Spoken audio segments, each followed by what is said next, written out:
Amigos, 13:24 minutos en la ciudad de Buenos Aires. Tenemos una entrevista que nos gusta mucho hacerla, que creo que puede aportar muchísimo. Y es un amigo español que vino a visitarnos, que es el doctor Mario Alonso Puig. ¿Cómo le va, doctor? Muy bien. Hola, Mario. Hola. Hace mucho no vino en español, Schultz, el programa, Es cierto. El doctor Puig es médico especialista en cirugía general y el aparato digestivo. Es fellow en cirugía por la Facultad de Medicina de la Universidad de Harvard en Boston, miembro de la Academia de Ciencias de Nueva York, Asociación Americana del Avance de Ciencia, un montón de cosas. Yo le dije, está sobrecapacitado para esta entrevista. Pero escribió un libro que se llama Reinventarse, tu segunda oportunidad, que va por la 23ª edición en España. Y que habla mucho de cosas que hablamos mucho en este programa porque tiene algo de neurociencia, ¿no, doctor? Sí, tiene mucho neurociencia. Tiene algo de neurociencia que a raíz de la experiencia que él tiene como cirujano fue aprendiendo distintas cosas y el libro habla mucho de respecto a cómo es nuestro cerebro desde el punto de vista de la medicina, qué podemos hacer emocionalmente, de cosas que por ahí uno a veces intuitivamente habla pero no puede bien conocer cómo se producen y vos como médico los explicás muy bien. Sí, efectivamente, el cerebro es un órgano que pesa solo 1,2 kg, pero tiene un montón de secretos. Y curiosamente, muchos de los descubrimientos que se han hecho en el mundo de la ciencia no llegan a la sociedad. Y podrían ayudar tanto a la hora de conocernos y a la hora de comprendernos, entender por qué a veces nos enfadamos, por qué a veces nos desesperanzamos, por qué a veces nos agobiamos. Y lo que intento, de alguna manera, es traer esa investigación que hay en el mundo de la neurociencia, sobre todo en la neurociencia afectiva, para que cualquier persona pueda encontrar claves para gestionar mucho mejor su vida. Ahora, vos te especializabas más en el aparato digestivo. ¿Cómo llegaste al cerebro? Desde muy pequeñito yo tenía pasión por las neurociencias y aunque la cirugía general del aparato digestivo fue mi campo, digamos, de trabajo a lo largo de 26 años, siempre estuve conectado con los temas del cerebro. De hecho, dediqué 2 años de mi vida a trabajar en un instituto de neurociencias y he estado constantemente conectado con las neurociencias. Tengamos en cuenta, Andy, que muchas de nuestras emociones tienen un reflejo inmediato en el tubo digestivo. Hay una cosa que se llama la intuición, la inteligencia intuitiva, a la que se le da muchísimo valor y que, si nos paramos un momentito a pensar, es esa sensación, los ingleses, los americanos dicen I feel in the guts, como que lo siento en las tripas, esa sensación que tienes, y es porque uno de los mapas de los sentimientos más importantes del cerebro, que se llama la ínsula de Ryle, está recogiendo constantemente información del tubo digestivo.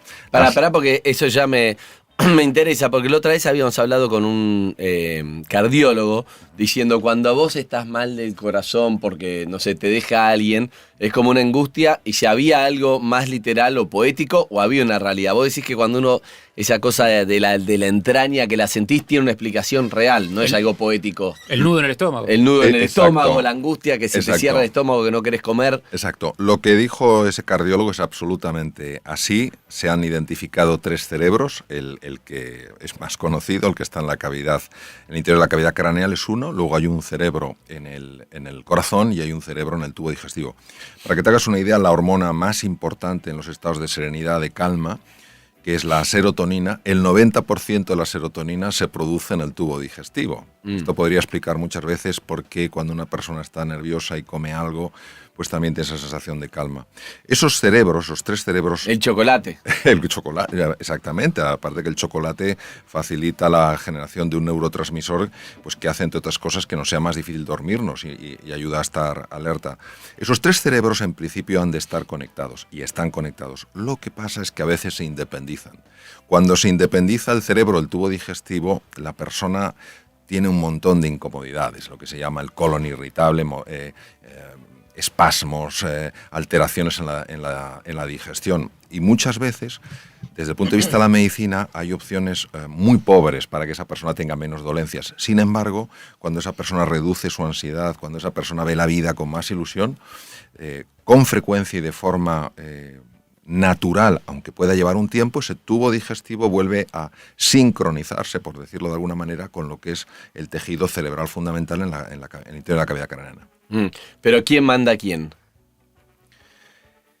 Es una gran pregunta. Cuando el tubo digestivo se independiza, quien manda en los asuntos del tubo digestivo es el cerebro del tubo digestivo. Y el otro, aunque tú digas, yo quiero estar bien, no sucede. El plexo de Meissner y Auerbach, que son lo que constituyen el cerebro del tubo digestivo, deciden ir por su cuenta, se convierten en rebeldes y generan todo tipo de alteraciones, incluso afectan, como todos sabemos. ¿Y cómo hago? Pero tengo que comer mejor, si no quiero ni comer, si tengo una angustia. ¿Cómo hago para hablarle a ese cerebro?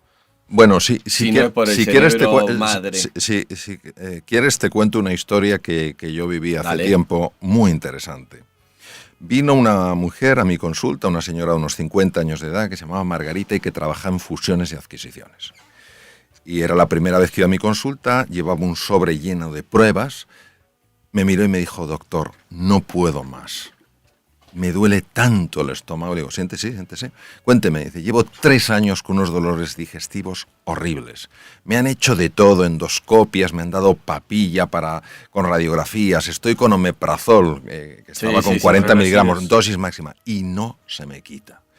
Dediqué 1 hora a observar todas las pruebas, todas eran normales, no había nada, y entonces le hice una pregunta. Le dije, Margarita, déjeme que le haga una pregunta. Dígame, doctor, ¿hay algo en su vida que a usted le genere mucha tensión? Y al principio la mujer se quedó un poco descolocada pensando que le preguntaba por algún problema familiar grave, una situación económica difícil. Dice, no, doctor, en mi vida pues todo va bien. Digo, no, pero yo le hablo de algo sencillo, pero que le ocurra todos los días y le genere mucha tensión. Y la mujer se quedó así callada, me miró y me dijo, ya lo sé, doctor.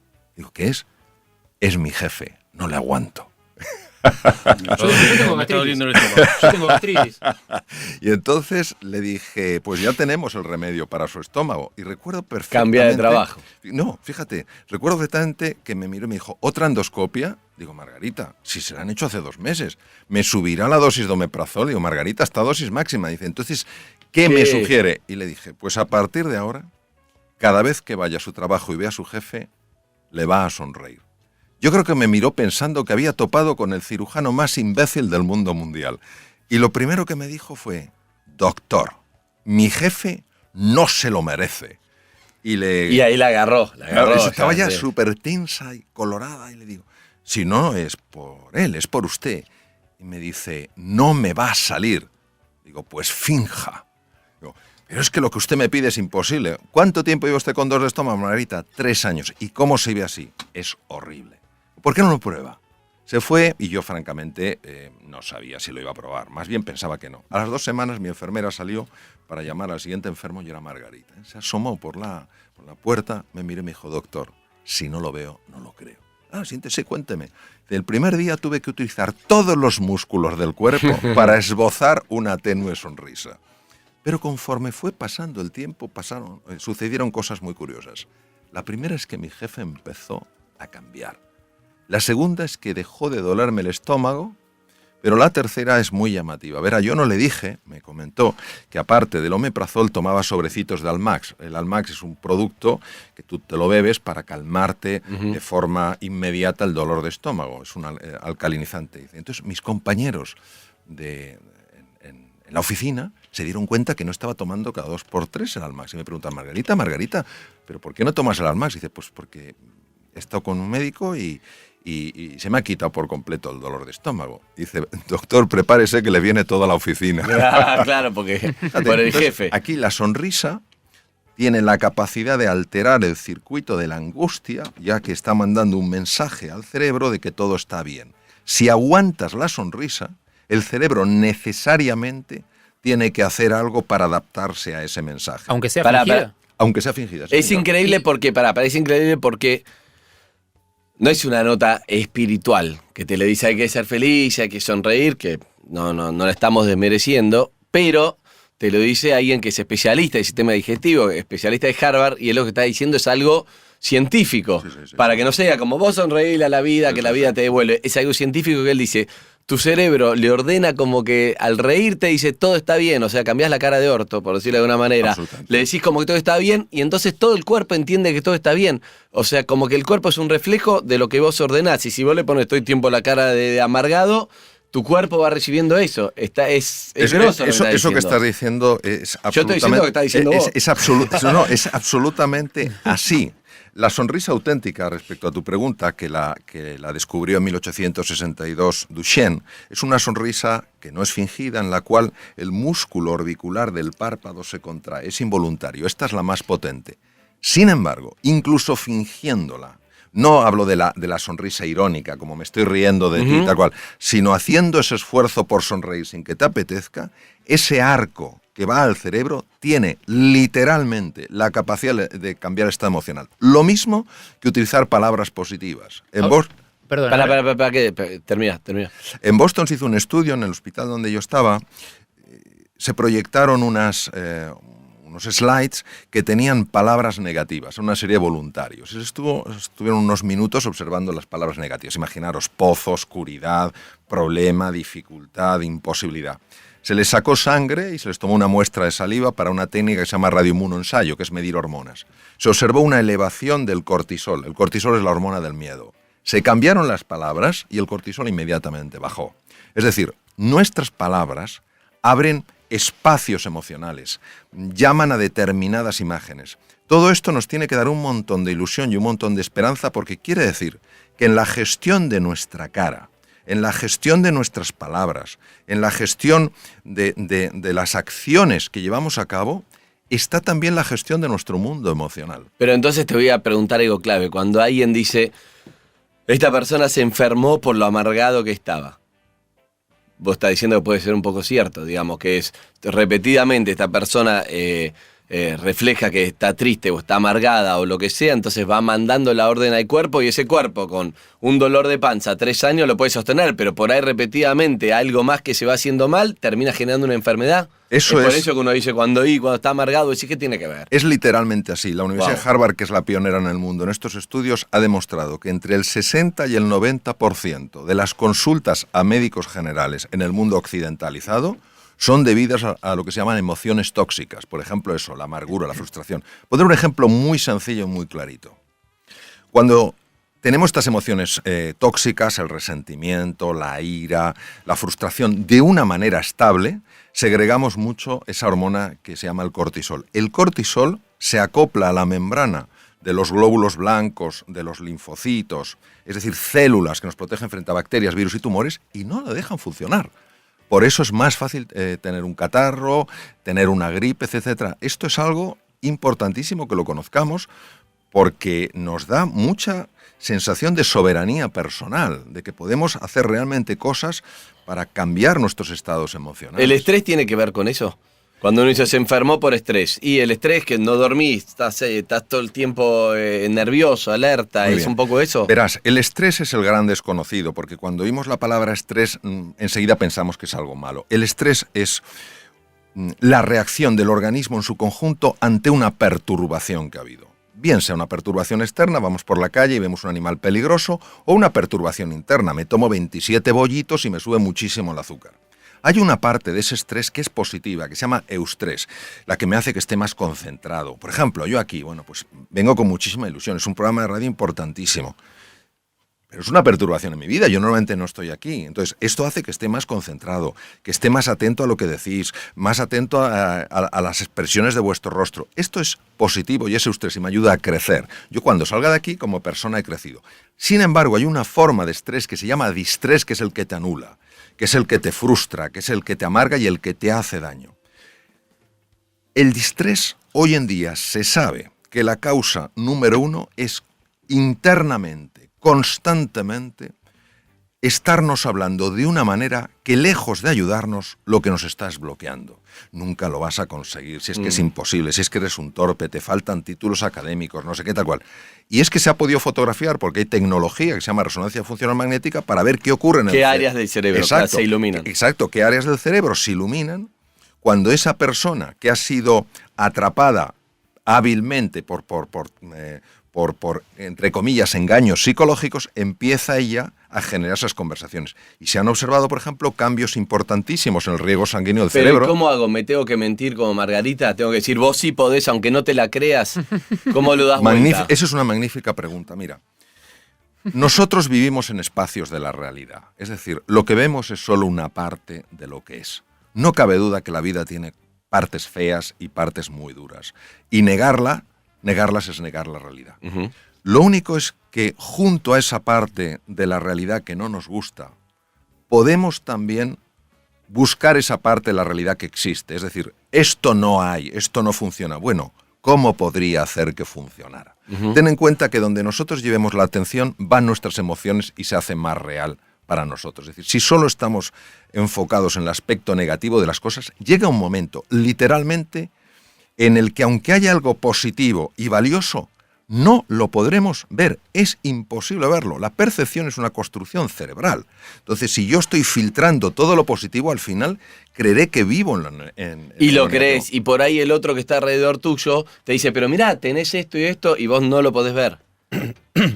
Aunque otro te diga, un tercero te diga, mirá esta realidad, bueno, todo es tu propia realidad que ya no naturalmente, que sí, hay lo que se llama el sesgo de atención, es decir, cada uno tiene su sesgo de atención. Hay personas, por ejemplo, y antes os he estado escuchando que habláis de la mentalidad positiva, hay personas que viven en un mundo de oportunidad, no niegan la realidad de los problemas, tampoco niegan la posibilidad de las oportunidades. Y hay personas que viven constantemente en un mundo de amenaza. Viven en el mismo espacio físico, pero no viven en el mismo espacio mental. Claro, si yo vivo en un espacio de amenaza, ni seré emprendedor, como estáis comentando antes, ni trataré a la gente con afecto, porque veré enemigos. Tengo miedo al fracaso, tengo todo el tiempo miedo. Y eso es la profecía que se autocumple. Si yo creo que hay oportunidades, encontraré una dificultad, tendré que lidiar con esa dificultad. Pero yo no me concentraré, no llevaré toda mi atención al problema, sino también a la búsqueda de la solución, con lo cual es mucho más probable que la encuentre. Pero eso no es genético, no tiene que ver con la personalidad, es decir, soy una persona, hay personas que es como, voy para adelante. Yo hablaba con un amigo ayer, el otro día hablaba con un amigo, ¿no? Que tiene una historia muy particular, y que él no, le digo, pero vos cómo hiciste, fallecieron en un año y pico los dos padres, ¿no? Cuando tenía 20 y pico. Entonces le digo, ¿vos cómo saliste adelante de esta situación?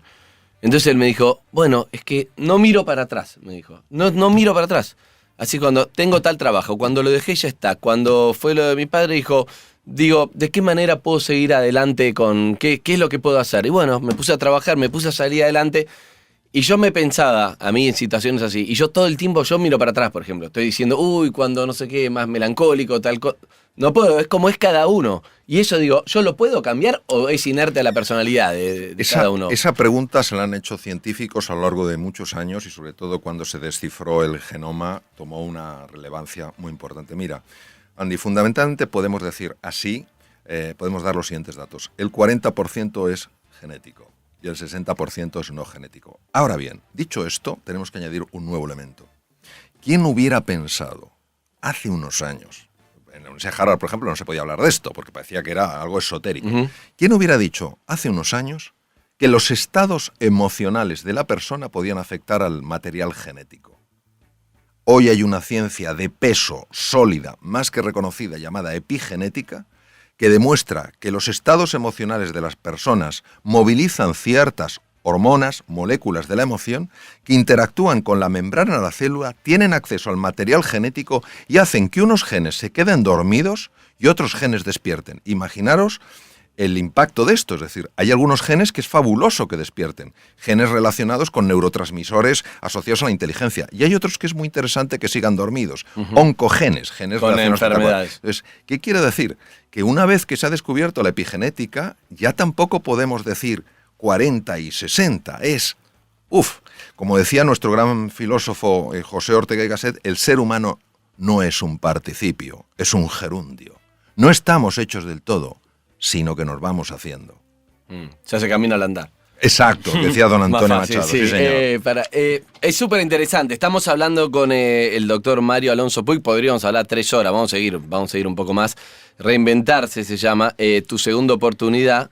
Dice, el libro, ¿no? ¿Qué te atreverías a hacer si supieras que no puede fallar? Ni entré en ese tema. Pero bueno, estamos tocando varios temas, Harry. Todos quieren preguntar un poco, dale. No, mi pregunta tenía que ver más que nada con los métodos que planteás. Digo, yo entiendo que uno forzándose a tener gestos positivos y a pensar en palabras positivas y en hablarse a uno mismo de manera positiva, puede generar ciertos efectos. Mi pregunta es, ¿eso no es muy a corto plazo? Digo, el cerebro en algún momento, así como las cucarachas se adaptan a los nuevos insecticidas, no se aviva de que lo estás queriendo engañar, de que esa sonrisa es falsa, de que en realidad el resentimiento, el sentimiento profundo está más arraigado que lo que esa sonrisa puede remover. Muy bien. Vamos a ver. Lo primero que tenemos que entender es que esto es un proceso. Es decir, no es que una persona finja una sonrisa, estamos hablando que no es una mueca irónica, sino el caso Margarita. No, una sonrisa. Exacto. Sí. Aunque todavía no le salga porque no tiene la emoción ni la simpatía hacia esa persona. Es un proceso. Entonces lo que tenemos que entender es el proceso.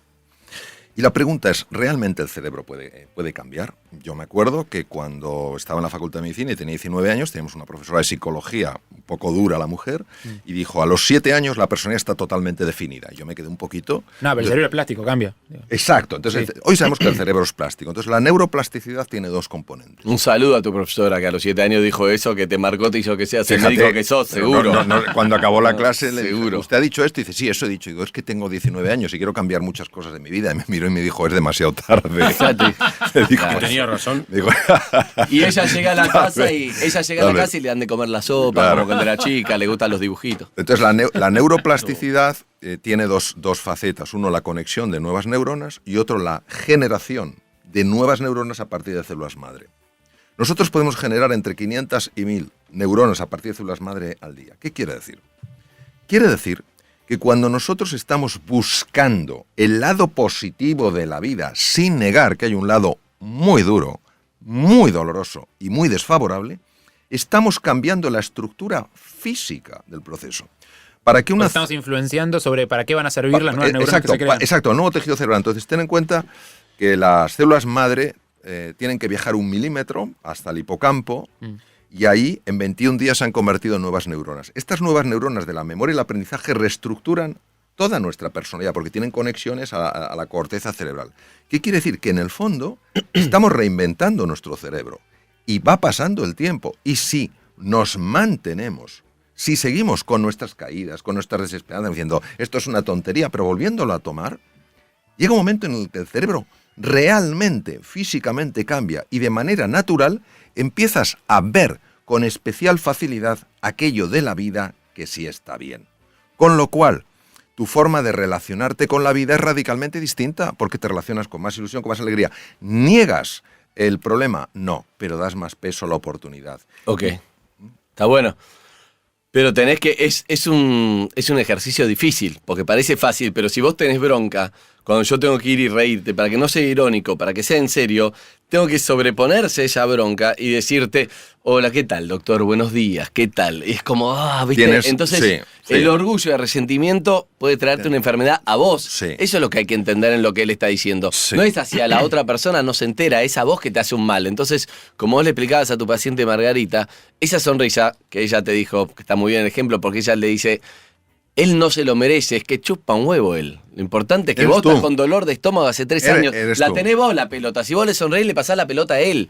O no, que la tirás afuera, pero vos no la tenés. A veces uno se siente mejor cuando tiene una bronca o tiene algo guardado, no se lo puede sacar de encima, cuando insulta al aire, cuando le pega una trompada a una pared, cuando grita, digamos, cuando eso se lo saca de encima, ¿o no? Mira, eso es verdad. La sensación que una persona tiene en esos momentos es de liberación. Lo que se ha visto es que cuando se utiliza con frecuencia ese canal, el tejido cerebral dedicado a la expresión violenta de las cosas aumenta. ¿Qué quiere decir? Quiere decir que hay un camino, y completamente de acuerdo con lo que habéis dicho, esto no es sencillo. Quien pretenda decir que esto eso es humo puro, eso es engaño y eso es tomar el pelo a la inteligencia de las personas. Es un proceso que requiere un compromiso enorme y ese compromiso solo llevas a cabo cuando eres consciente, un poco lo que decías tú, Andy, del precio que estás pagando, del precio que has pagado y del precio que vas a seguir pagando en tu vida. Pero que garantizás que funciona, que está comprobado. Sí, quiero decir que... Eso es lo que me importa rescatar. Y no solo que esté comprobado, es que yo lo experimento en mi propia vida. Y respecto a la pregunta que tú hacías, que yo creo el comentario que es fundamental, ¿qué hacemos en los momentos de esa tensión? Pues yo recomendaría mucho lo siguiente. Es una técnica increíblemente sencilla. tomar una hoja de papel y empezar a escribir las emociones. Ponerte a escribir las emociones. Enojado, furioso. Exacto, enojado, furioso, no puedo más, tal cual. ¿Por qué esto es tan potente? Porque la zona anterior izquierda del cerebro, que se llama la zona prefrontal izquierda, es la base de las emociones positivas. Cuando nosotros, una emoción que la tenemos ahí y que nos está desbordando, pero que todavía no la hemos articulado en el lenguaje, empezamos a articularla en el lenguaje, a la fuerza, para poderla articular en el lenguaje, para poderla escribir, tiene que pasar por la zona prefrontal izquierda. ¿Y entonces qué pasa cuando pasa por ahí? Pues imaginaros un hierro súper caliente que lo haces pasar por un tanque de agua fría. Entonces, no es que la temperatura, ese aumento de temperatura desaparezca por completo, pero sí se aminora. Y en ese momento ya puedes gestionar. Luego, otra cosa importantísima y que se ha demostrado de una utilidad máxima es, en esos momentos, cuando uno está así, uno es peligroso. Es increíble porque mi papá viene siempre, es sexólogo, mi padre médico, viene acá siempre con una frase que recién lo entendí desde el punto de vista de la neurociencia. Él siempre dice, lo que se verbaliza deja de ser peligroso. Y es exactamente lo que acabas de decir, que vos lo explicaste por qué es así, porque hay algo negativo que pasa por el otro lado del cerebro y eso lo tranquiliza. Entonces, o hay que decirlo o hay que escribirlo, está diciendo todo lo que uno siente. De hecho, lo que estoy entendiendo ahora, decime si me equivoco, pero lo que Freud, sin saber nada de todo esto, hace más de 100 años, que tiene que ver con la neurociencia, que áreas se ilumina el cerebro, nada, totalmente intuitivo, el chabón un loco, es un poco eso también el psicoanálisis. Por eso, esa es la explicación un poco del psicoanálisis, por ahí, de hablar de ciertas cosas que van destrabando o no, pregunto. Sí, vamos a ver, Freud fue la persona que con más acierto descubrió que hay una mente que va por debajo de la consciencia. Cuando observó a Charcot en la Salpêtrière de París, se dio cuenta que había un mundo ahí al que no se le daba importancia. Freud reveló la existencia de un inconsciente y cuando en 1900 publicó Teoría de Interpretación de los Sueños, mostró que esa es una forma de sentir que muchas veces se nos escapa. Lo que hoy sabemos desde la neurociencia, que han pasado muchos años, es que hay muchos elementos químicos y cuando hay esa frustración y esa tensión, hay una química que nos convierte en personas peligrosas. En ese momento, si tú vas a tu casa, vas a ver a tus hijos, vas a ver a tu mujer, a tu marido, a quien sea, y les vas a ver como oponentes, es decir, les deshumanizas. Entonces, hay otro sistema súper sencillo y súper potente para reducir esto, que es el ejercicio físico. No hablo de irse a un gimnasio. Hablo de que en esos momentos de tensión empezar a andar deprisa por la calle. Los demás pensarán... Caminar. Claro, pero caminar acelerando el corazón y la respiración. ¿Por qué? No caminar normal. No caminar normal. Tienes que hacer, es decir, como si fueras a perder el autobús, pero sin estar corriendo. ¿Por qué? Porque al hacer eso hay dos cosas que se ponen en marcha. Una de ellas se llama, dos hormonas, se llama la oxitocina. Más conocida en la mujer, sin embargo en el hombre tiene un papel importantísimo. Y el otro es la beta-endorfina. Ambas hormonas tienen la capacidad de desconectar un núcleo cerebral que se llama la amígdala. La amígdala y el hipotálamo son las bases de las reacciones de ira. Por eso, si un día alguien sale del trabajo y está porque le han hecho la faena, le han maltratado, esos momentos que todos podemos experimentar en nuestra vida, mi propuesta para la evaluación de los radioyentes es que no vaya directamente a su casa. Porque sino que va a contaminar con porque lo va a ira contaminar todo.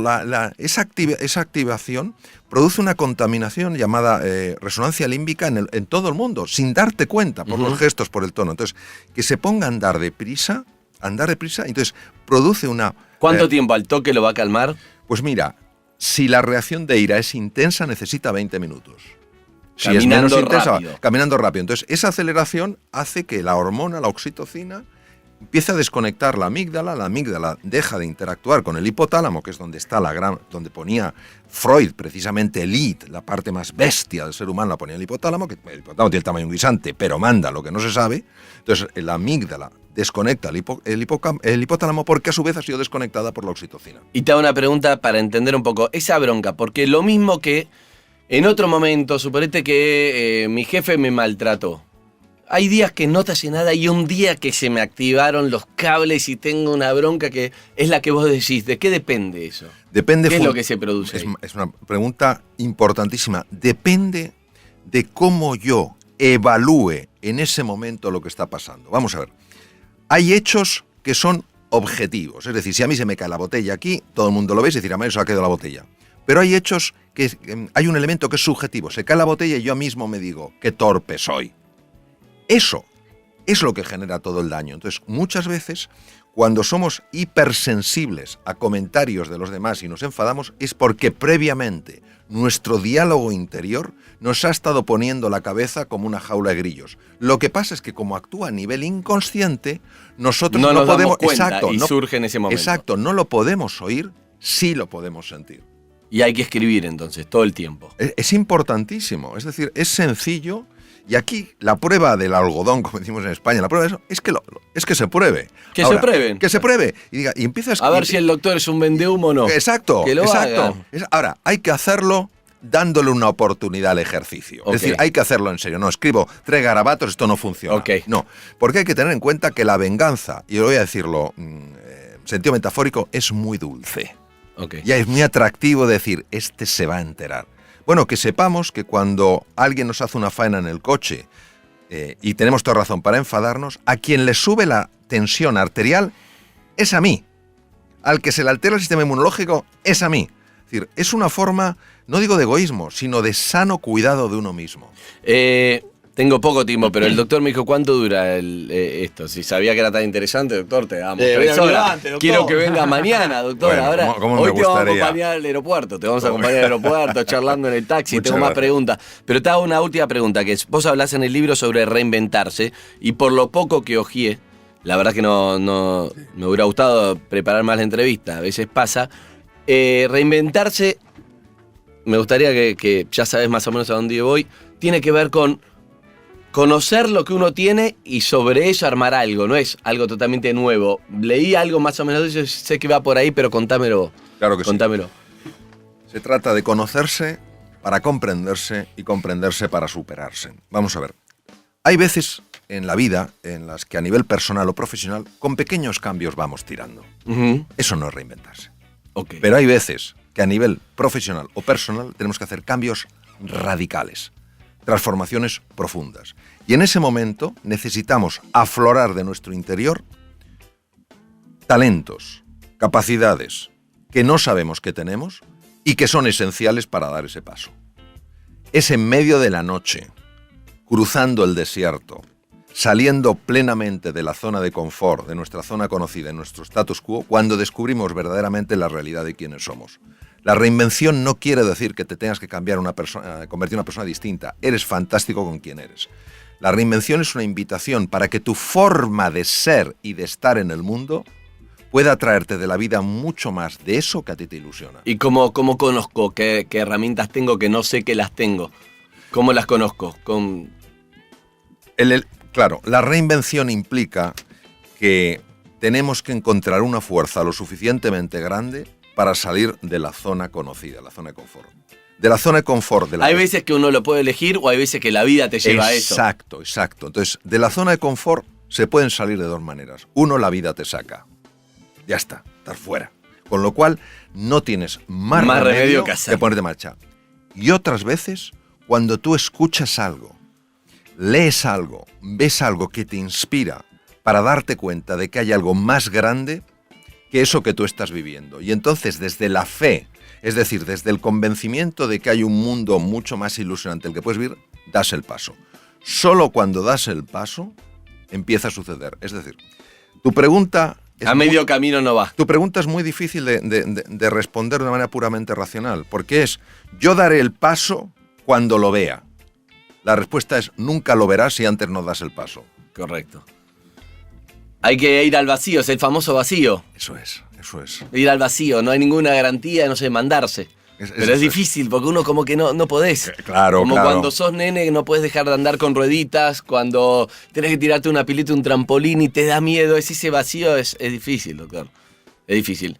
Doctor, la verdad que estamos hablando con el doctor Mario Alonso Puig. Este libro se consigue en Argentina, ¿verdad? Se llama Reinventarse, tu segunda oportunidad. Plataforma actual es la editorial. La verdad que es entre que es súper interesante escucharte y ese tono gallego de locutor que tenés parece una grabación que uno pone play y dice esto me va a cambiar la vida realmente. Pero creo que en serio sirve mucho. Me gustaría hacer como una, si bien a veces parece redundante, son tantas las cosas que estoy con la cabeza así como si hubiera hecho una clase, que de hecho un poco fue, pero la gente está diciendo no se puede bajar del auto, están todos muy enganchados. Entonces me gustaría repasar los conceptos más importantes de lo que hablamos, que tiene que ver con eso de que uno tiene que dar la orden para estar mejor, para sentirse mejor y bla, bla. Es tardísimo, le pido disculpas a la gente de Basta, debo 2 tandas, pero contame estos conceptos para terminar, que creo que podemos ayudar a mucha gente. Bueno, ¿Cuáles serían tus 5 conceptos, 3, lo que quieras de resumen de todo lo que hablamos, digamos, para llevarme a conclusiones? yo haría una conclusión muy sencilla. A ver. Es que la pregunta no es si podemos ser más felices en la vida o si podemos cambiar. La pregunta es si estamos dispuestos a hacer lo necesario para ser más felices y para cambiar. Es decir, si estamos dispuestos a aguantar inseguridades e incomodidades para descubrir realmente la grandeza que está en todos nosotros. O sea que eso es una decisión. Es una Eso sí, resolución. algo tenés que hacer, tenés que Es decidirlo. una resolución. Si no, no va a pasar. Es una resolución, una decisión radical, firme. Doctor, te agradezco un montón, la verdad que un placer esta charla. Creo que son esas charlas que son súper interesantes. Alguno por ahí lo escuchó y pasó, pero la mayoría, por lo que veo, me parece, está todo el tiempo que uno te escucha, lo aplica a sí mismo, ¿no? Está pensando yo qué tengo que hacer, yo cómo me tengo que empujar, yo cómo voy a cambiar esto o cómo voy a salir de este lugar. La capacidad tenemos todos la misma.